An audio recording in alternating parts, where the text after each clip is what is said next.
had no idea this guy was good. Yeah. Really? Do you know what I would have done if we knew this guy could play football like this? God. Jeez. And what we all liked about Sam Howell was how strong his arm was. Yeah. I couldn't even imagine at practice what he was doing. Exactly. Whenever he's just reading off cards, going against the defense, I'm sure the defense is like, hey, this guy's got a hose over here. Cannon. And Ron Rivera's like, I don't want to see the film. I don't want to see the film. I don't want to see anything. Heineke basically said as much to us, like, man, fucking Sam Howell looked fucking incredible all year. Taylor Heineke was supposed to start a game, and the last game of the year, and he said, don't start me. You guys need to see this guy. Do you know who the league leader in passing yards is in the NFL so far this year in 2023? Nope, it's not Tua Tagovailoa. It is Sam Howell. Sam Howell can obviously play. There's no doubt about that. And that indeed may be the reason why Ron Rivera of the Washington Commanders is getting fired. Because he didn't know that. Ron Rivera slept on Sam Howell's abilities as a quarterback. How could you be a head coach of an NFL team that drafted a quarterback and not realize that he could play? Here's the tweet that Pat McAfee was referencing. Check this out. Commanders coach Ron Rivera admitted that he wasn't aware of how good Sam Howell was through the 2022 season, or he would have started him sooner, per Albert Breer. Rivera recalled talking to his wife, all we effing talk about was the quarterback. I kept saying F. If I would have known this, I would have played him sooner. Rivera says that Week 18 game at the Cowboys last season showed him how good Howell can be. The Commanders had a chance to possibly make the playoffs had they won their Week 17 game against the Browns last season, but they started Carson Wentz, who had 3 interceptions and no TDs. Oh, what might have been. Just for a moment, I want you to imagine that you're the head coach of an NFL team. You're the head coach of the Washington Commanders. You go into the season, you draft a young quarterback out of North Carolina, and not only do you not play him, you don't even take a look at him to see what his capabilities are. Is there any wonder that Ron Rivera isn't going to cut it as a head coach in the NFL? That's the definition of coaching malpractice. Listen here to what Kirk Herbstreit had to say about Sam Howell. And Sam Howell's got a hose, but what were your stats? Oh, he does. And he's got incredible poise. Let me throw this at you. As we watch these first round quarterbacks, it's a guessing game, right? And Chuck's been in those rooms. I mean, it's like throwing a dart. You're hoping you get the right guy. You're hoping it's an Andrew Luck type of guy, but a lot of times it's not. I mean, you look at the numbers, the first round picks over the last, 10 years, there's way more misses than hits. Way. So all of a sudden you watch Brock Purdy, right? And you're like, here's Mr. Irrelevant, and he's working in Kyle Shanahan's scheme. And here's the one thing that he and Sam Howell have in common: a ton of reps in college. You know, Brock Purdy started 4 years at Iowa State, and all those reps comes in with zero pressure, ends up winning it. He's a great fit in what Kyle's doing. Now you look at Sam Howell, started 3 years, started his freshman year at North Carolina, and was a 3-year starter, played a lot of football games, had a lot of great moments, had a lot of tough moments. My point is he was calloused. He went through a lot. Comes into DC, no one expects much of him. Carson Wentz there, no pressure. Ends up eventually getting the starting game against Dallas, last game of the year. Showed enough that Ron Rivera said in January, that's my guy moving forward. I think a lot of the media was like, what? That's your guy? 5th rounder? You're going with him? Ends up earning it by the second preseason game against the Ravens. They announced, okay, he's won. He held off Jacoby Brissett. And my point is this the future? Is this the future, looking for that guy in the 4th round, the 5th round, that has played a ton of college football, but you're not rolling the dice and setting the franchise back if it implodes on you and you miss on that first pick, second pick, third pick? I don't know. I'm wondering if the NFL, copycat league, if more teams won't go that route. You look at Sam Howell and Brock Purdy at the combine there in Indy, you're not going to be like, holy cow, we got to have these guys.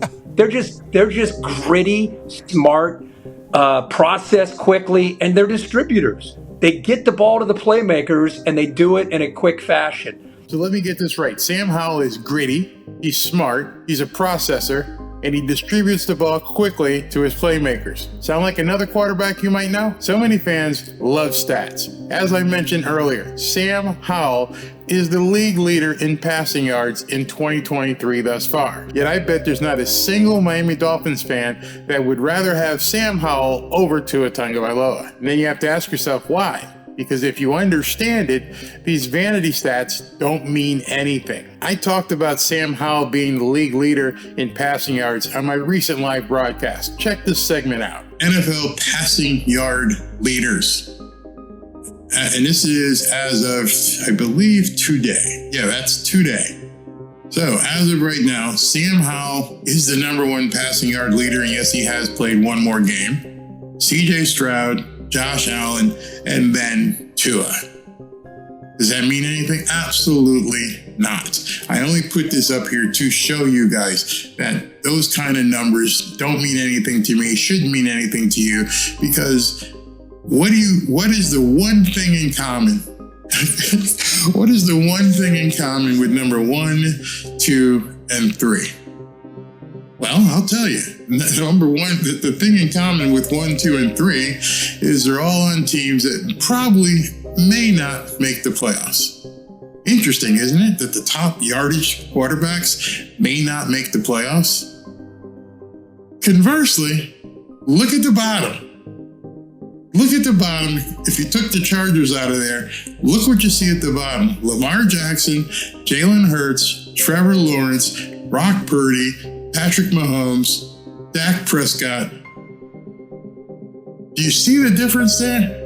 People want to look at yardages and say it means so much when the people leading in yardage are for the most part, the 3 guys who may not get into the playoffs, whereas the guys who are definitely getting into the playoffs are sitting at the bottom.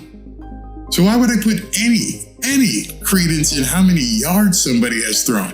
Why would you put any credence in how many yards somebody has thrown for?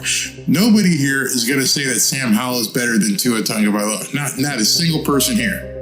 Not a single one. But look at the bottom. I mean, just look at that. If you took Herbert out, his team sucks.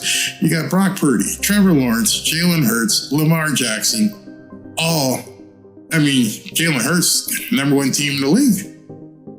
Lamar Jackson, 9-3. They don't need to throw for 400 yards a game. It doesn't matter. What matters is the win. That's what I want to see happen with the Miami Dolphins. I want to see the Dolphins win when it counts. I want to see this stat here changed. That's what I'm all about. I don't care if Tyreek gets 2,000 yards. I don't care if Tua throws for 400 yards a game. That's what I want to see. I want to see things change where you're actually winning. You're actually getting into the playoffs and winning. And those yardage numbers that everyone touts and is so happy with, they don't mean diddly to me. I don't care. Those are vanity plates on a Volkswagen. Doesn't mean anything. Absolutely nothing. I know some of you guys are like, what do you mean? Doesn't mean anything.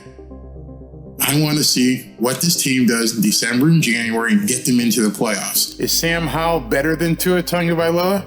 Well, I hope you realize now that stats like passing yards really don't mean all that much. You see, Sam Howell will be watching the NFL playoffs on his couch just like you. Meanwhile, Tua Tagovailoa will be leading the Miami Dolphins into a playoff game. So while Sam Howell shows a ton of promise, he looks like he can be a really good NFL quarterback, he's not quite there yet. Obviously, at this point, Sam Howell is not better than Tua Tagovailoa. However, if Tua wants to continue his progression into the elite quarterback club, he's got to do something big against the Washington Commanders, a completely overmatched team this weekend. Let me know what you guys think. Fins up. Is anybody catching on to this Barry guy?